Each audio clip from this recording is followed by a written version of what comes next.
নমস্কার বন্ধুরা, welcome to Rupa's food story channel. রূপার ফুড স্টোরি চ্যানেলে তোমাদের জানাই অনেক অনেক স্বাগত।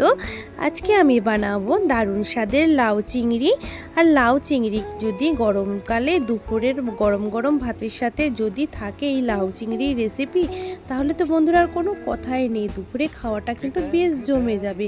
আর যদি চিংড়ি দিয়ে লাউ চিংড়ি করা হয় তাহলে ছোট থেকে বড় সবাই কিন্তু ভীষণ মজা করে খাবে। আর এক থালা ভাত কিন্তু এক নিমিষেই শেষ হয়ে যাবে বন্ধুরা, এতটাই টেস্টি হয় কিন্তু এই লাউ চিংড়ির রেসিপি।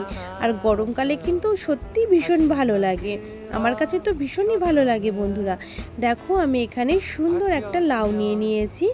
এবার একটা ছুরির সাহায্যে লাউয়ের খোসাগুলোকে আস্তে আস্তে দেখো এইভাবে পাতলা পাতলা করে তুলে নিচ্ছি বন্ধুরা। আর লাউটাকে প্রথমে আমি ভালো করে ধুয়ে পরিষ্কার করে নিয়েছিলাম। আর এখানে দেখো আমি যে লাউয়ের খোসাগুলোকে ছাড়িয়ে নিচ্ছি, এগুলো কিন্তু বন্ধুরা আমি ফেলবো না, এগুলো দিয়েও কিন্তু আমি একটা রেসিপি তৈরি করে তোমাদেরকে অবশ্যই দেখাবো। এর জন্য কিন্তু আমি একটু মোটা মোটা করে কাটছি। তোমরা ভাববে হয়তো লাউয়ের খোসাগুলোকে একটু মোটা মোটা করে কাটছি, কিন্তু আমি এর জন্যই মোটা মোটা করে কাটছি, যেটা দিয়ে কিন্তু আমি নেক্সট দিন তোমাদের একটা দারুণ একটা রেসিপি করে দেখাবো এই লাউয়ের খোসা দিয়ে, যেটা দিয়ে নাকি এক থালা ভাত এক নিমিষেই শেষ হয়ে যাবে বন্ধুরা। দেখো আমি খুব সুন্দর করে সমস্ত লাউয়ের খোসাটাকে ছাড়িয়ে নিয়েছিলাম। তারপরে লাউগুলোকে আমি এরকম লম্বা লম্বা করে টুকরো করে নিয়েছি, 5 থেকে 6টা। তারপরে লাউয়ের থেকে পাতলা পাতলা করে প্রথমে আমি পিস বার করে নিয়েছি। তারপরে পিসগুলোকে ধরে নিয়ে সাইড থেকে এরকম পাতলা করে কেটে নিলেই আমাদের লাউয়ের কাটাগুলো হয়ে যাবে খুব সুন্দর করে। দেখো আমি আবারও দেখিয়ে দিচ্ছি।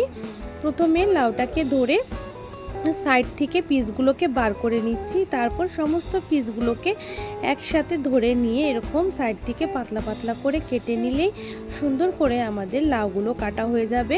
তোমরা যে বটি দিয়ে কাটতে চাও তারা তোমরা বটি দিয়েও কেটে নিতে পারো লাউগুলোকে, কোনো অসুবিধা নেই।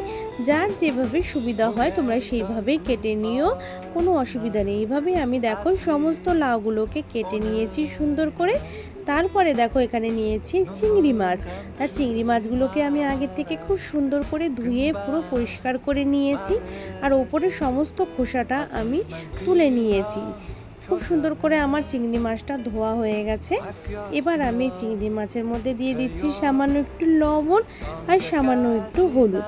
লবণ হলুদ দিয়ে ভালো করে আমি দেখো চিংড়ি মাছগুলোকে মেখে নিয়েছি সুন্দর করে। আর এখানে দেখো আমি নিয়ে নিয়েছি পেঁয়াজ কুচি।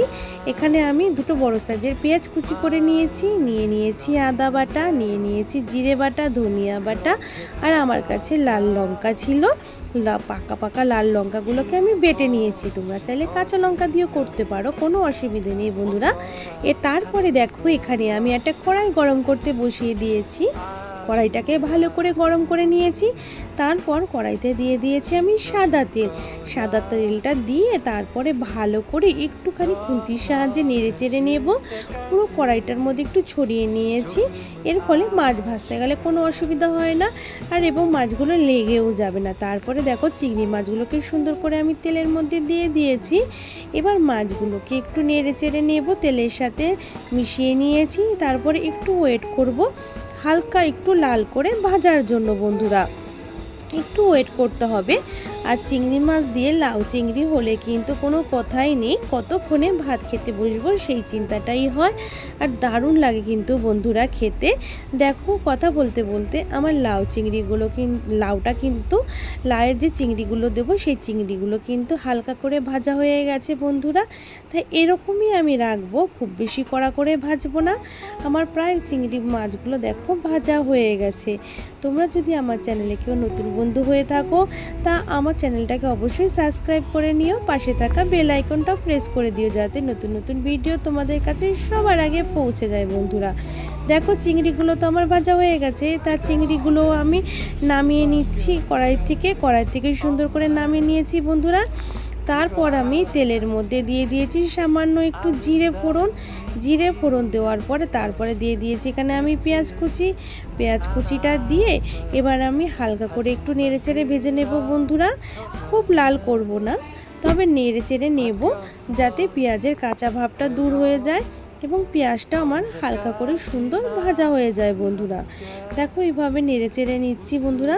এবার পেঁয়াজটাকে আমি হালকা করে একটু ভেজে নেব। খুব সুন্দর করে ভেজে নিতে হবে পেঁয়াজটাকে। আর তোমরা চাইলে পেঁয়াজ ছাড়াও করতে পারো, তবে পেঁয়াজ দিলে কিন্তু এর টেস্টটা কিন্তু অনেকটাই কিন্তু বেড়ে যায়, দারুণ লাগে কিন্তু খেতে। তোমরা কিন্তু অবশ্যই আমার এই প্রসেসে একবার বাড়িতে রান্না করে খেয়ে দেখো এই লাউ চিংড়ির রেসিপিটি, এবং আমাকে কমেন্ট করে জানাবে যে কেমন লেগেছে তোমাদের কাছে এই রেসিপিটি। বন্ধুরা দেখো পেঁয়াজটা আমি ভেজে নিয়েছি, পেঁয়াজটা খুব সুন্দর নরম হয়ে গেছে আর ভাজাটাও হয়ে গেছে পেঁয়াজের। এরপর আমি এই পেঁয়াজ ভাজার মধ্যে কি মশলা অ্যাড করব সেটা তোমরা দেখে নাও। তারপরে দিয়ে দিচ্ছি এখানে আমি আদা বাটা। বন্ধুরা আমি এবার দিয়ে দিয়েছি এখানে আদা বাটা, দিয়ে দিচ্ছি এখানে জিরে বাটা, তারপরে দিয়ে দেবো এখানে ধনিয়া বাটা। এগুলো আমি সব হাতে শিলপাটাতে বেটে নিয়েছি, তোমরা চাইলে এখানে গুঁড়ো মশলাও অ্যাড করতে পারো, কোনো অসুবিধে নেই। তারপরে দিয়ে দিয়েছি লাল লঙ্কার বাটা, দিয়ে দিয়েছি এখানে আমি হলুদ গুঁড়ো, আর এখানে দিয়ে দেব আমি এবার স্বাদ অনুযায়ী লবণ। লবণটা তোমরা একটু বুঝে দেবে, একবারই বেশি দিয়ে দেবে না, যাতে লবণ পোড়া না হয়ে যায়, একটু বুঝে দিতে হবে লবণটাকে। তারপর এবার সমস্ত মশলাগুলোকে আমি নেড়ে চেড়ে ভালো করে কষিয়ে নেব। বন্ধুরা তো সমস্ত মশলাটাকে কিন্তু কষিয়ে নিতে হবে, তাহলে কিন্তু ভালো লাগবে না। ভালো করে একটু কষিয়ে নিলে আমাদের যে আদা জিরে দিয়েছি এই কাঁচার গন্ধগুলো সব দূর হয়ে যাবে এবং মশলাটাও খুব সুন্দর কষে যাবে। দেখো মশলাটা খুব সুন্দর কষানো হয়ে গেছে, তেল ছাড়তে শুরু করেছে। এই অবস্থায় দিয়ে দিয়েছি বন্ধুরা আমি চিংড়ি মাছগুলো, ভেজে রাখা চিংড়ি মাছগুলো দিয়ে দিয়েছি।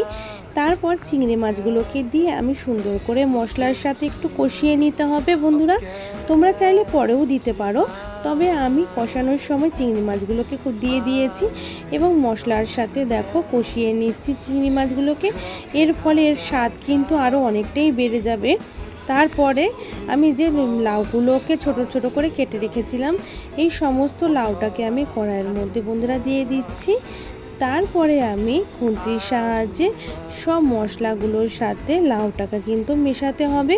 তা আমার লাউটা অনেকটাই বেশি ছিল, যার ফলে একটু নাড়তে অসুবিধা হচ্ছিল বন্ধুরা, তা অল্প অল্প করে মিশিয়ে নিচ্ছি। মিশিয়ে নেওয়া হয়ে গেলে বন্ধুরা আমি এটাকে ঢাকা দিয়ে রাখবো।